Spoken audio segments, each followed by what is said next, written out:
Welcome to Sikkhon.com। আজকের ক্লাসটিতে আমরা দেখব এমএস ওয়ার্ডে আমরা ফন্টের ডিজাইন কিভাবে করব।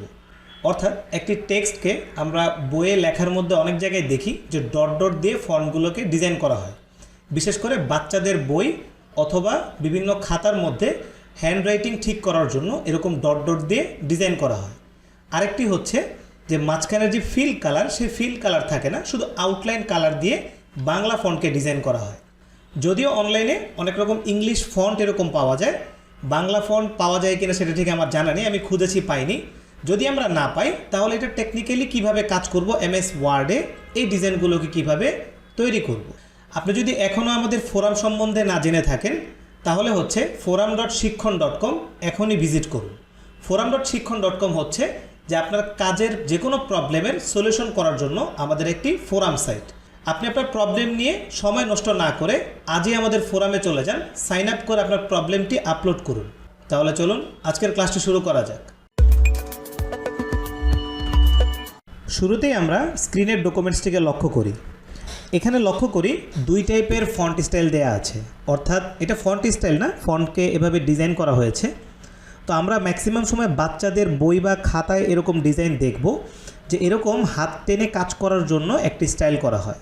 তো এই টাইপের অনলাইনে ইংলিশ ভার্সনের জন্য অনেক ফন্ট পাওয়া যায়, অর্থাৎ আপনি ওইখান থেকে যদি ইংলিশ ওয়ার্ড নিয়ে করেন তাহলে আপনি ইজিলি সেটা করতে পারবেন।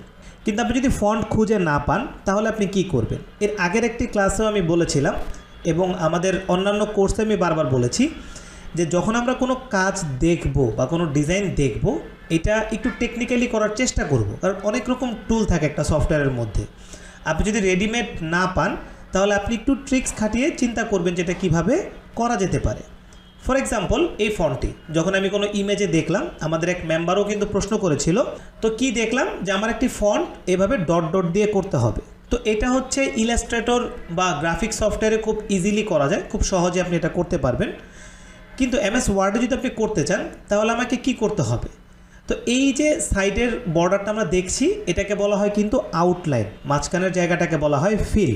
তো প্রথম কাজটা আমার কি আসলো যে আমি একটি আউটলাইনকে ডিজাইন করব, এরপরে হচ্ছে বর্ডারকে আমি কি দিব, ডট ডট ডট ডট দিব, ড্যাশেস দিব। হ্যাঁ, তো এরপরে হচ্ছে এটা আমি টেকনিকটা চিন্তা করলাম যে কিভাবে করব।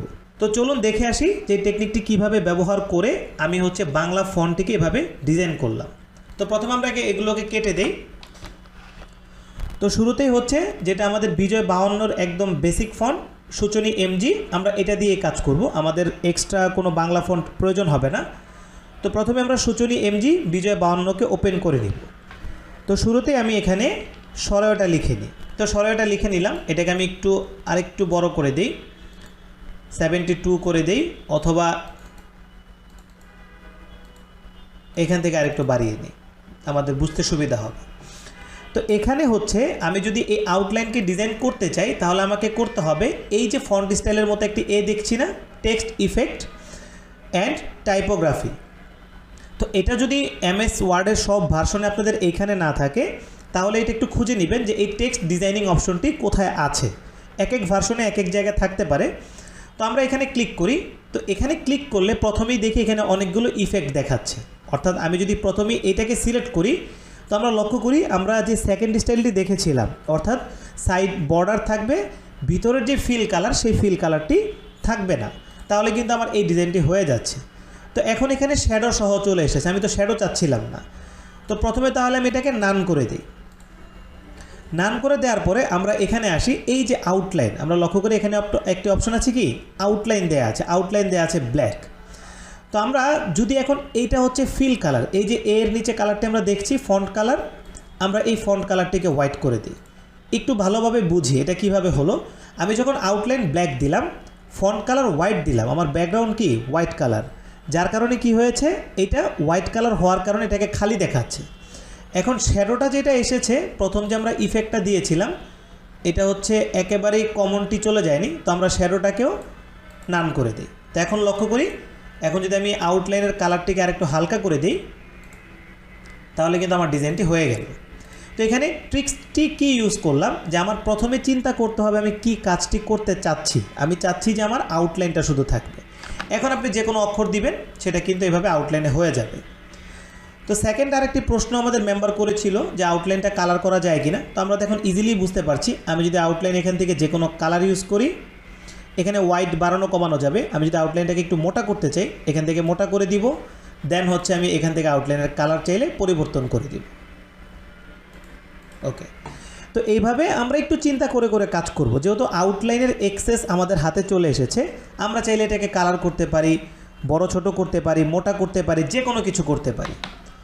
তো এখন হচ্ছে সেকেন্ড অপশনটি, যেটা আমরা ডট ডট দিয়ে দেখলাম, এটাও সেম অপশন থেকেই যে আমরা আউটলাইনে যাই, নিচে আমরা লক্ষ্য করি একটি অপশন আছে ড্যাশেস। তো আমরা যদি এখান থেকে ড্যাশেস দিয়ে দিই, তো আমরা লক্ষ্য করি এটা কিন্তু ডট ডট আকারে হয়ে গিয়েছে।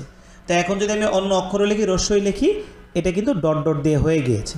তো আমি যদি বইয়ের মতো কোনো কালার দিতে চাই বা অফ হোয়াইট কালার দিতে চাই, একটু আগে আমি যেটা বললাম, আমরা এখান থেকে অফ হোয়াইট কালার করে দিলেই কিন্তু আমাদের এটা সমস্যার সমাধান হয়ে যাচ্ছে।